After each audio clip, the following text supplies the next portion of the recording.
All right, good morning, folks. Thanks so much for coming out. I promise you're going to be glad that you did. I hope everybody enjoyed their breakfast. Thank you. We have a great program this morning. It's about how we can get involved in fixing our broken political system.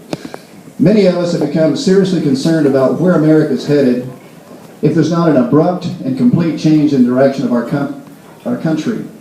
The problem is that there's been a disconnect between Washington and the rest of the country, the financial collapse. But Washington doesn't get it, or more likely they do get it, but it's in their short-term interest to continue that because elections are coming up and special groups can be favored.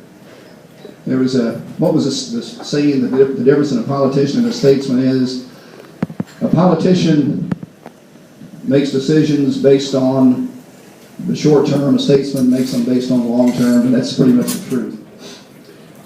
Informed Texans, both Republican and Democrats, agree that our borders should be secure against illegal sneaking into the country with no health checks, no criminal checks, and often no means of support. But Washington politicians don't get it.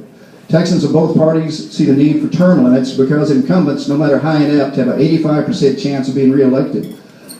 The people want to change this, but it's in the best interest of the Washington politicians to ignore the wishes of the people and create lifetime hammocks for themselves. Texans don't want an unscrupulous federal government to be able to target those who happen to oppose their political views, whatever those are. But we've seen it happen recently with the IRS. Of course, this sword can cut both ways. People realize that. So again, informed people, Republicans and Democrats, I think, oppose that type of thing.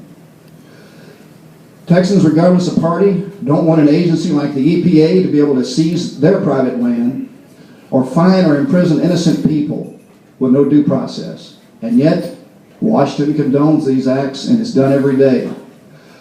Most of us want a simplified tax code that's free for all. But Washington, instead, feathers their own nests in bowing to the special interest groups and gives us 81,000 pages of gibberish and crony capitalism. So this has become a Washington versus the people disconnect, much more than a Democrat versus Republican disconnect. Inside the Beltway against outside the Beltway. Our political system has devolved to the point where it's now become the federal government against the people. This insatiable, bloated, inept federal government has usurped powers reserved by the Constitution to the sovereign states and the people. While the states, meanwhile, have become weak, anemic, and unable to stand their own without the federal government and their sending money that we send in back to us. In this never-ending quest for power, the feds have even set up an unconstitutional fourth branch of government that's not accountable to the people. The executive branch uses the EPA, the National Labor Relations Board, the USDA, the IRS, and hundreds of other agencies to bypass the duly elected Congress and instead act as their own de facto Congress.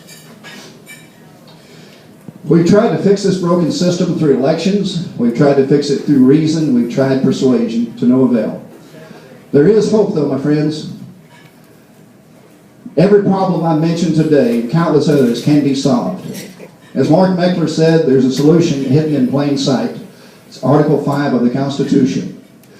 We're going to be working very closely with our state legislators to use Article 5 to repair the damage that's been done to this country and return the powers relinquished to the federal government back to the states. We want strong state legislatures in America, not a strong federal legislature.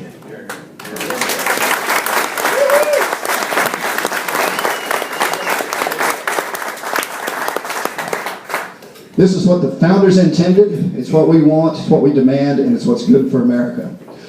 So today we're very fortunate to have some great speakers to delve into this and show us how to best use Article 5. A tool that has never been used before. We've tried all the other tools. This is one the founders gave us. All we have to do is use it, and we can fix these problems. So our first speaker is the Texas Director of the Convention of States Project, small business owner and grassroots activist. And actually, she's a descendant of Captain Miles Standish. Please give a warm welcome to Tamara Colbert.